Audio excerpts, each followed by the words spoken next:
and has plenty of palatal bone, is shown here, and then has a very defined nasal spine, shown here. The ascending palatal alveolar ridge is probably the most supportive part of the maxillary endosteal implant. When you look at the ridge is almost a knife edge, and there's no possibility of cutting this ridge down and doing root forms or trying to split this ridge. Basically, the buccal and palatal cortical plate is fused together, thus allowing no blood supply for any kind of augmentation procedure. So this type of ridge is the indication for a maxillary custom endosteal implant. The Class 2 ridge, the palate has a smaller ridge. There is a vault in the palate, but no ridge height. However, there is a nasal spine, and the zygomas are still somewhat pronounced bilaterally. These implants are done with two-stage technology. There's a cover screw on this particular head, and these implants are buried for a period of time and then allowed to integrate, and then later uncovered, and the abutment heads are placed in this area here, and then the case is finished. The Class 3 ridge is what I call pulling out all the stops. There's virtually no ridge whatsoever.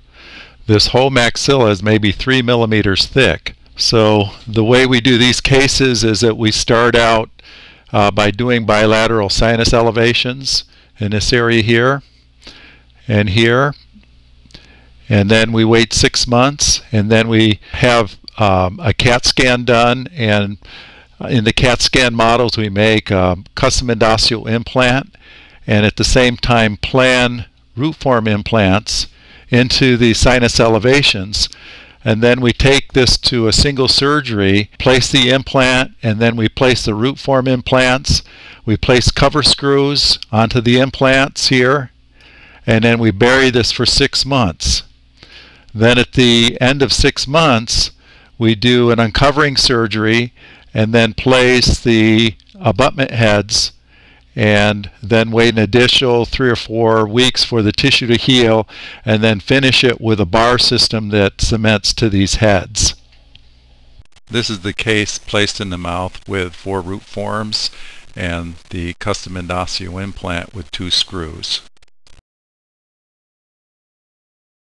We're going to spend some time talking about combination syndrome. I want to show some x-rays of before and after of several cases and explain why the custom endosteal implant is such an important implant. This particular ridge has height from here to here, but the thickness of this ridge, or the width, is very, very narrow. All too many times, in the lack of doing a pre-CAT scan survey of a patient, when we digitally check a ridge for the width, it seems that there was enough width, and then once we surgerize a patient and flap the tissue back, we find it much thinner than what we anticipated. And this is a case such as this. And when you're doing custom endosteal implants along with root forms, it's not a problem. You just flap it further and get out the impression material and then take impression.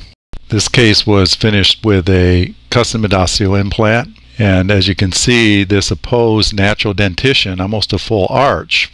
For many years this implant's been in place, and it's been doing okay.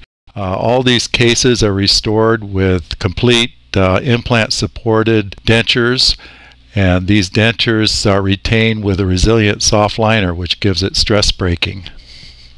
There's another case, in this very common case, where a patient was put into an upper denture opposed to anterior lower natural dentition. This case was finished with a maxillary custom endosteal implant and bilaterally 2 unilateral custom endosteal implants. This case represents a very attractive Asian woman who came into my office and had been wearing an upper denture for many years, and the result of that was severe atrophy of her upper bone. In her denture, her anterior teeth had the appearance of a reverse curve from years of banging with the lower natural 6 mandibular teeth. This reverse curve is a very ugly peering denture. This case was treated by removing her natural lower teeth and a block of bone just inferior to her natural teeth, and then placing 5 root form implants into this bone with a bar, and then a maxillary custom endosteal implant, and we were able to get her upper denture into a correct smile line and turn her back into a very beautiful woman. This case represents the very first maxillary custom endosteal implant that I did in 1988. It happened to be a case that I took to the Mission Institute as part of my training, and we were going to do bilateral sinus elevations and root forms in the anterior. Unfortunately, when we got her flapped open, we found a very narrow ridge in the anterior, and so Dr. Mish felt that we shouldn't do the bilateral sinus elevations because we had no anterior support. And at that point, he started talking to the patient about doing a maxillary subperiosteal implant, and the patient opted not to do it at that time.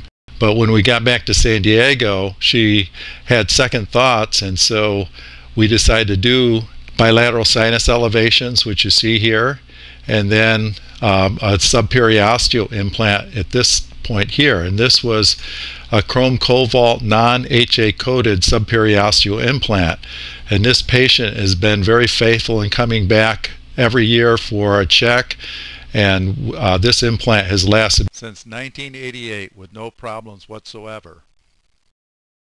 This is the original photograph of this case, and this ridge looks like it's wide enough to place root forms. Originally, I wanted to do this case with a CAT scan, and this is the original CAT scans that were done back in 1988. However, because of the thickness of the ridge, we decided that this may not be as accurate as we wanted, so we decided to go ahead and do a bone impression. And you can see the difference between the old CAT scan models and the actual bone impression. They're nowhere near accurate as what we have today. Here's the master model mounted on an articulator. You can see it's a very high and narrow ridge, but this is a perfect case for a subperiosteal implant. This is a photo taken in 2005, almost 18 years after the placement of this implant. You can see a slight dehiscence of the anterior post, but other than that, the tissue is pink and healthy. This is a close-up of the patient's smile. It looks very natural, and I want to thank her for all the trouble she went through going back to the Mission Institute and also being my first patient. This is another case that was done. The tissue was flapped, and then we found that the bone was too narrow to do root form implants, so the impression material was brought out, and we took an impression and placed a custom endosteal implant. And this implant has survived many years over a complete lower dentition. And these cases are very, very typical in my practice. And rather than letting this patient go on and destroy her maxilla, we place a custom endosteal implant and augment it and grow the patient's bone around the implant and increase her overall bone structure in the maxilla by quite a considerable amount. Let's talk about hip graft failures. This is the first case that I had something to do with the treatment with a onlay hip graft procedure. This patient found her way back to one of the greatest proponents of hip grafts in our country, and a hip graft was placed and sent back to me to maintain and follow up. This x-ray was taken immediately when he returned to my office, and you can see the hip graft material right here, and then 2 screws, one here and one here. And this patient was all sutured up and was wearing his denture when he came to my office. This patient had nothing but trouble. The suture line opened and the bone became evident, and a phone call back to the practitioner said, just keep it clean, it'll work anyway. But within 1 month, the entire graft sloughed. And on this x-ray, there's no evidence whatsoever here of any bone that remains from this hip graft. This case represents a patient that was finished with removable and had decided that she wanted a fixed appliance. She went to an oral surgeon who felt that he could do fixed for her but could not work with the implants in place. There were implants here placed. And this case along the way had 2 bilateral sinus elevations with implants placed in this. And the oral surgeon removed these implants